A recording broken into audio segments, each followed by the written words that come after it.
I want to take the time, first of all, to welcome Tomas to our club. He has over 32 years of human services experiences at the local, state, and national level. He has dedicated his career to fighting human trafficking and has received many local and national awards, recognitions, and acknowledgments, including being a finalist for the Orlando Sentinel Central Floridian of the Year Award. He was chosen by the Orange County Bar Association, their Liberty Bell Award. He's a graduate of the FBI's Investigation Citizens Academy, which I'm always impressed by anything that has to do with the FBI. And he was invited to the U.S. Senate committee hearing on human trafficking in Washington, D.C. He recently was honored by Florida Attorney General Ashley Moody as Community Advocate of the Year for the state of Florida. Please welcome and give a good Rotary welcome to Tomas Lares.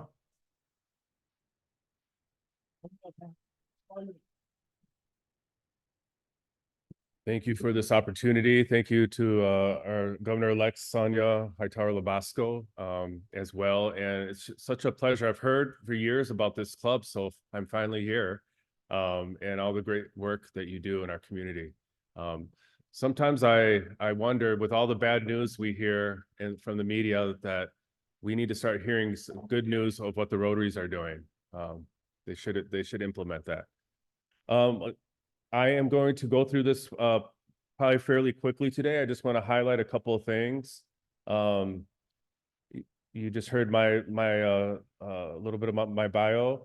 I am the founder and president of United Abolitionists, which is a 501c3 organization based here out of downtown Orlando since 2009. But I've been an advocate for this issue since 2004, as you've heard with the FBI. I was one of the first volunteer human trafficking victim advocates in Central Florida. We've been on the front lines. I'd be 20 years doing this, my same position as an advocate for federal, state, and local law enforcement. Started the 24/7 hotline in 2010 for Central Florida, working with the National Human Trafficking Hotline out of DC all those years in partnership. And so we are first responders, our nonprofit. That's our niche in the anti-trafficking movement.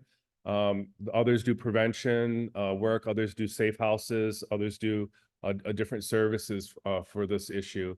Ours is that first responder. So I've been on many sting operations with, again, federal, state, and local law enforcement. Actually planning, there's a few of them that's going to happen this year, either with the U.S. Marshal's Office or Homeland Security or our local MBI.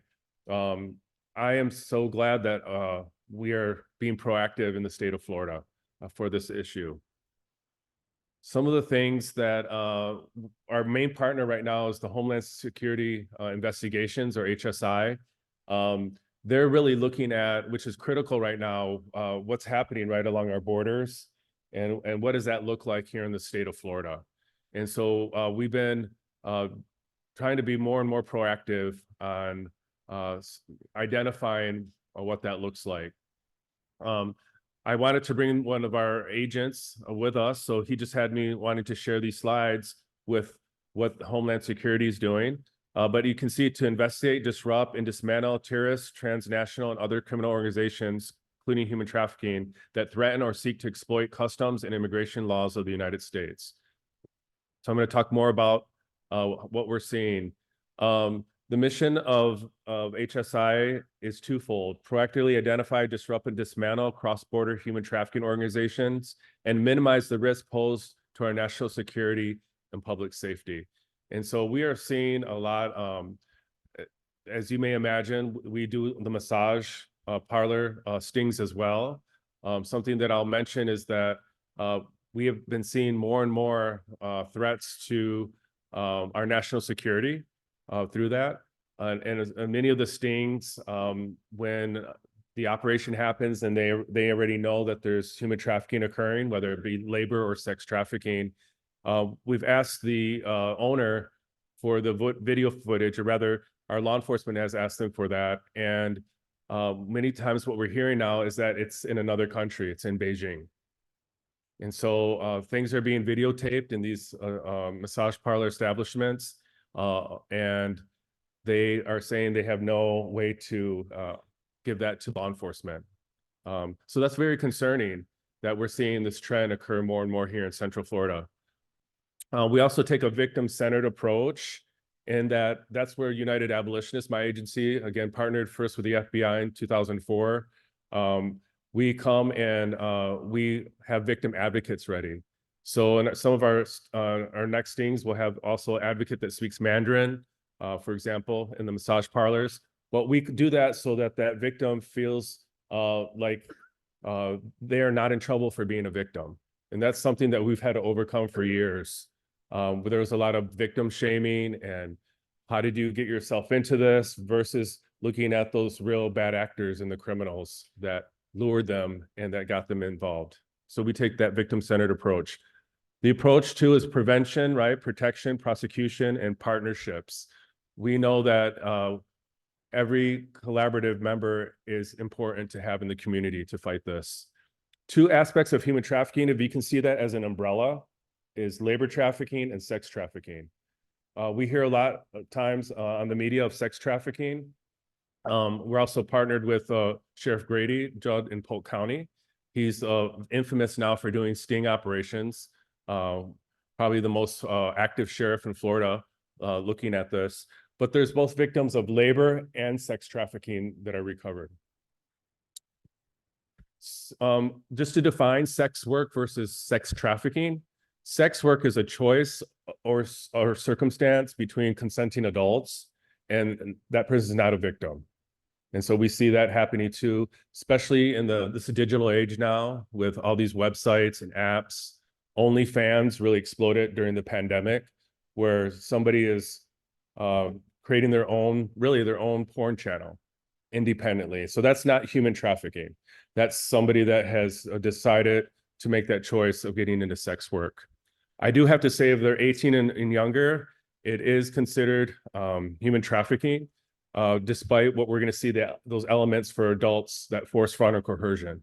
Sex trafficking, keywords, force, fraud, and coercion, that involuntary involves a minor is automatically a victim. So you don't have to prove that in these cases where the U.S. Attorney's Office and the state attorneys. For adults, you have to prove there's force, fraud, and coercion, right? That it was not just either willful, right, or consensual, and that there were those elements involved for them to be a human trafficking victim. The labor trafficking, we see this is again different from violation of labor laws, abuse. We sometimes see in the workplace and the exploitation. It's kind of all the above, where somebody's threatened that they're going to be harmed, or if they go to the authorities. We see that a lot in Florida where our foreign-born workers. Trafficking versus smuggling, people get this confused too. Remember, trafficking is against a person, right? Where smuggling is against a border. And so a lot of our victims are, even right now, we've seen an increase in the southern border. Our Homeland Security has, and our NGOs. People are said they're promised to come to the United States, right, for a job, and they're smuggled in. And so the difference is between smuggling and the trafficking crime is, if they're smuggled and they brought in, then they're released, right? That would just be smuggling. What we're seeing a lot is that they're not released. They were deceived. They either end up having to be forced into certain jobs and or were just deceived of what was here for them. We have a partnership now with the Mexican consulate, and purposely I wanted to have that partnership to see what was really going on. What we're seeing is that these traffickers are bringing victims from the different indigenous tribes in Mexico, which a lot of people didn't realize. They don't speak Spanish or English. There's a lot of Mayan victims that we're seeing. And so they are bringing people in and that deception. So again, that force, fraud, and coercion, I'm just gonna quickly go through these. Traffickers and victims can be, again, of any, they don't discriminate, any social, economic, age. Over these last 20 years, friends, we've seen anything happen from from Lake Mary, Winter Park, Dr. Phillips, to traditional OBT. We've seen people being trafficked. Unfortunately, because we're in that digital age now, more and more young people are meeting the wrong person online, thinking it's a boyfriend, girlfriend. And I'm going to talk more about that in a little bit. So the United States is a source, transient, and destination country, which means because of our disposable income, people are going overseas to possibly traffic or have sex with children, like in Thailand and other places. And there are also people being brought here for that exploitation. So here's some indicators: working conditions, physical health, lack of control. We partnered with Lynx Buses and Sunrail, and we have a whole campaign that we've done on these indicators. And so if people that go on the buses or the Sunrail are going to be able to know that there's help. And if any of these things are happening to them, we have that phone number for them to reach out to. Potential abnormal behavior. We won't go through all that, but there is, people ask me almost every week, Tomas, why don't these victims just run or go to the authorities, right? I want you to think of the psychology of abuse. We've all heard about the Jeffrey Epstein's trafficking ring that happened. People say, well, were these voluntarily, again, getting involved in sex work or massages and the psychology of this, ladies and gentlemen, is so, it's the same thing that happens when anybody's been abused. As we see people coming forward now that maybe were abused by their coach or a youth pastor, and they didn't want to say anything, or some of the horrible things we've seen in some of the different organizations.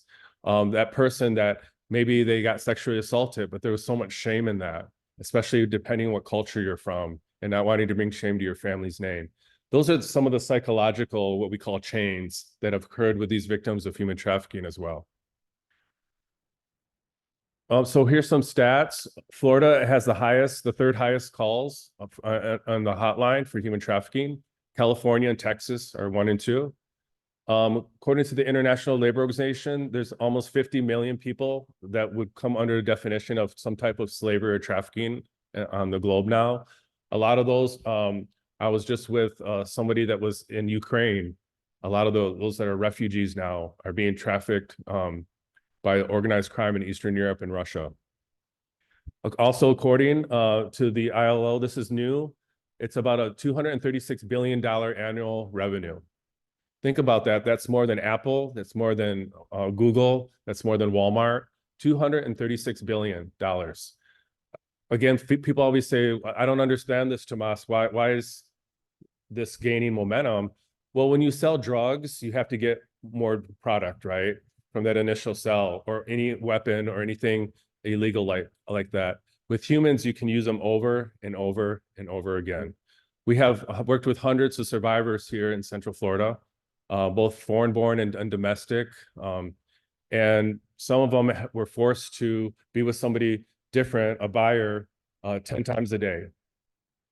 And that can go up or go down for that individual. 2004, look at this. Our NASDAQ Global Financial Crime Reports is stating that human trafficking fueled $346.7 billion in illicit financial flows. That's our NASDAQ. It's now keeping track of this as well. Digital, as I mentioned, for our young people, for your grandchildren. I've heard some have great-grandchildren here. It's very important that parents, grandparents are educated on how to protect your family. This is what's growing astronomically. In last year, the National Center for Missing and Exploited Children, which John Walsh helped found, they received over 36, look at that, million reports of sexual exploitation. That's just what they know of, right? Digital gateways, social media, the Instagrams, like I mentioned, people being recruited, apps, Snapchat is a big one, websites, Pornhub, gaming systems. We're seeing that happen now, where boys are saying, we're encouraging them, right? That's why we're encouraging parents to have that communication, or saying, I'll give you an example right here in Central Florida. A 12-year-old boy thought he met a 12-year-old friend from another state, and they would play the games and they get in these groups, and that really build kind of a bond around that game.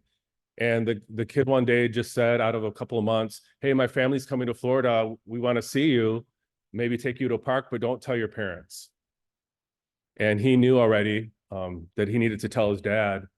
His dad was actually a law enforcement. And when they saw the chat and saw what was happening, that he was really grooming his son, found out it was a man over 50 years old from Wisconsin, not a 12-year-old boy, I think from the Carolinas that he said he was. That's happening in our gaming systems. Now AI technology creating like faces and voices. Sheriff Grady stated this week in a press conference in Polk County, they are creating an AI cyber unit like none other, because what they've been discovering is porn videos with your child or grandchild's face on it. And it looks completely real, like if that child is involved in those sexual hardcore acts. And so there's a demand for this happening. That's human trafficking, those who are creating that.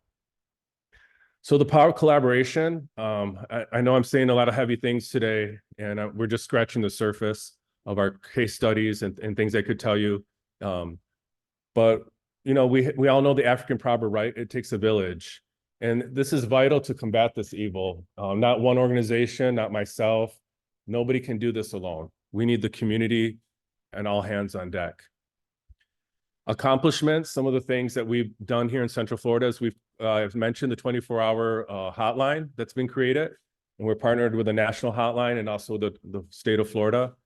I advocated right across the street here to our Orange County government when Teresa Jacobs was mayor, and Commissioner Pete Clark, who's on my board, was that we needed somewhere to put them at 3 a.m. Going to all these stings, I have, again, numerous stories of 3 a.m. being called to iDrive or OBT. Where do you put them, right? Most offices that deal with this are open Monday through Friday, 9 to 5. And so we have the first, one of the first in Florida, one of the first in the nation's human trafficking crisis shelters now. It's at a confidential location. We followed the model of Harbor House, and unanimously, our commission approved it and funds it annually. And I was able to help build that program here. We also I was involved in the first Super Bowl outreach against human trafficking in 2009 with the FBI.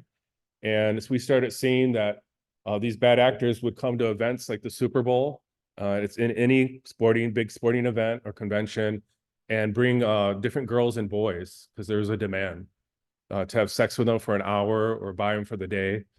And so we started advocating that the hotel and lodging industry had to be educated on what they were seeing on their property. From that came House Bill 851. It was passed and became effective in 2019, right before the pandemic. And I was able to help create that training for the state of Florida, along with Pasco County Sheriff's Office. Appointed by Ashley Moody's, a statewide council on human trafficking. Last year, I chaired the housing standards for our safe houses. We have standards in domestic violence, standards in sexual assault, standards in our child abuse maltreatment code, but the human trafficking arena was still kind of the Wild West. And so I was appointed to chair that. We got 17 experts, including various ones that run safe houses, survivors, and Governor DeSantis became part of a law 1690, signed it. And we are the first state now to have certification for human trafficking safe houses in the union.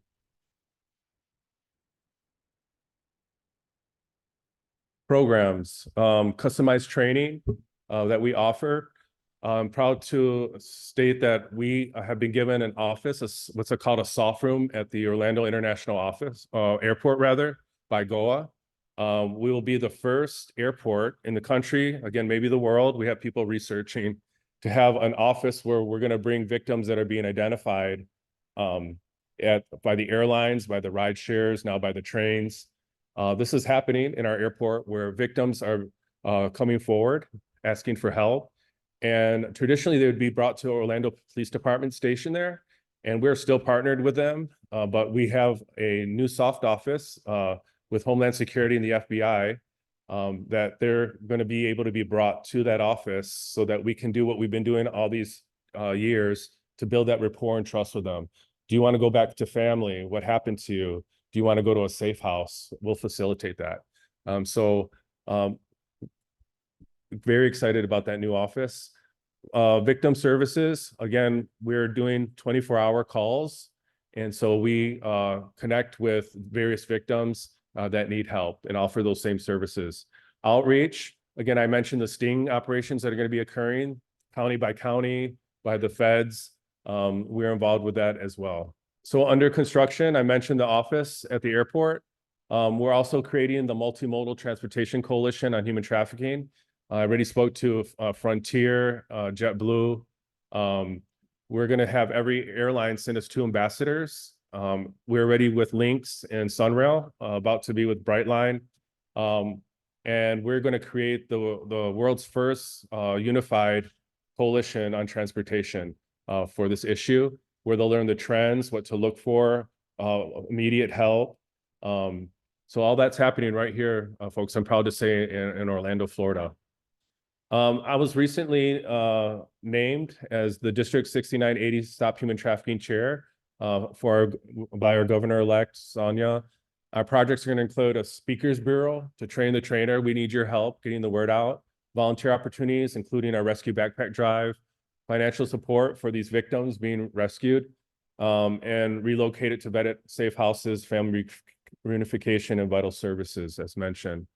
There's my contact number. Our hotline is that 888-88-HOPE-1. It's 24/7. Our website, and there's that blue campaign we're partnered with the Homeland Security on. Those are all free materials you can get. And there's the Florida tip line. That's the new Florida human trafficking tip line that was rolled out by our Attorney General and Governor the other day. There's the national hotline I mentioned, and you may choose to look the other way, but you can never again say you did not know. William Wilberforce. So thank you for this opportunity. Thank you for the Rotary support already in this fight. I know you've been already involved. We're going to be communicating with the International Rotary and others so that we can make a difference for many of these victims and survivors. So we have time for some questions. Anybody? Thank you. And thank you for your presentation. You mentioned labor trafficking and you mentioned massage parlors. Are there other industries or occupations that you're focused on with regards to labor trafficking? Absolutely. One of the things that we brought to the Attorney General's attention is the different cases that we even have with the U.S. court is people being subcontracted or contracted by a third party. So there's been things where in our hotel chains, even a few years ago here at Amway, where they contracted a group and found out the group was not paying them, threatened them, or underpaying them. And then, of course, the companies don't know that's happening. And so that was a concern we brought to the Attorney General is how do you, because I know a lot of times they get the bid for the job because maybe it's the lowest one, but how do we vet better those type of all the businesses, right? And who they're hiring, what companies. So it's happening across the board. We're seeing in all the different hospitality and tourism industry, for sure. Yes. Hi, I'm Judd Peterson with Merrill Lynch, and I was just curious, when you say people are being brought here, of course, they're being brought here illegally. They're not immigrating here illegally.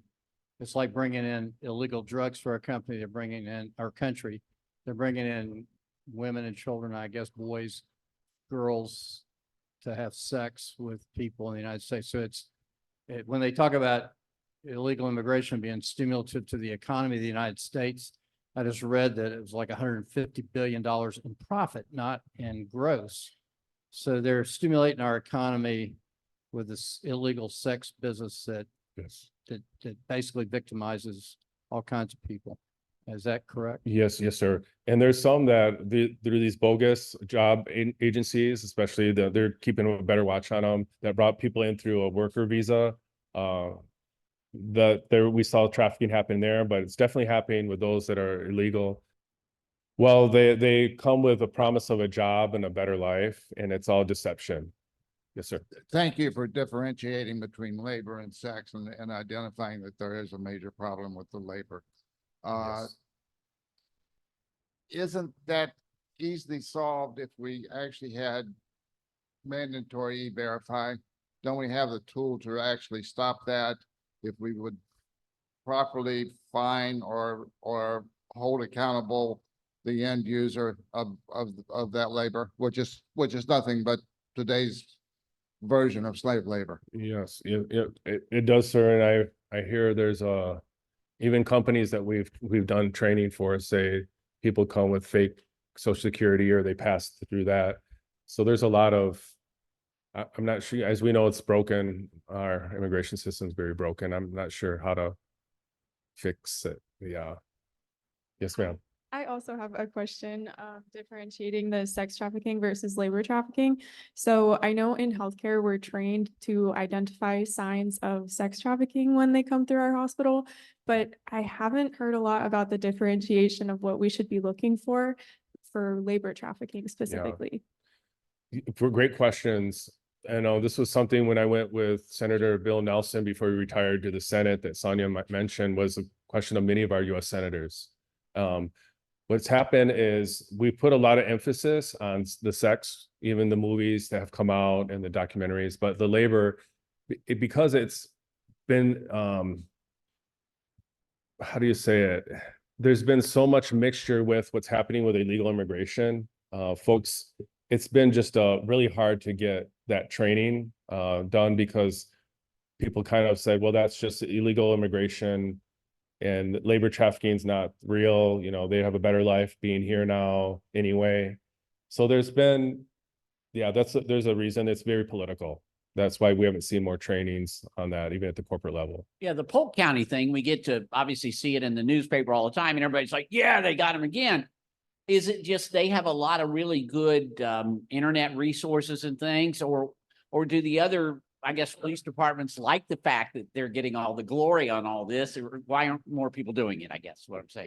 It should be done somewhere like Polk. I mean, the 218 people, the last sting a Yeah. couple months ago. I mean, that's just one county. If every county would be doing this. Thanks for being here. Thanks for the effort you're putting into this incredible task. Thank you. Thank you. Thank you so much for speaking. We have a little thank you gift. You. So Appreciate take it. them and remember your day today. Awesome. Thank you.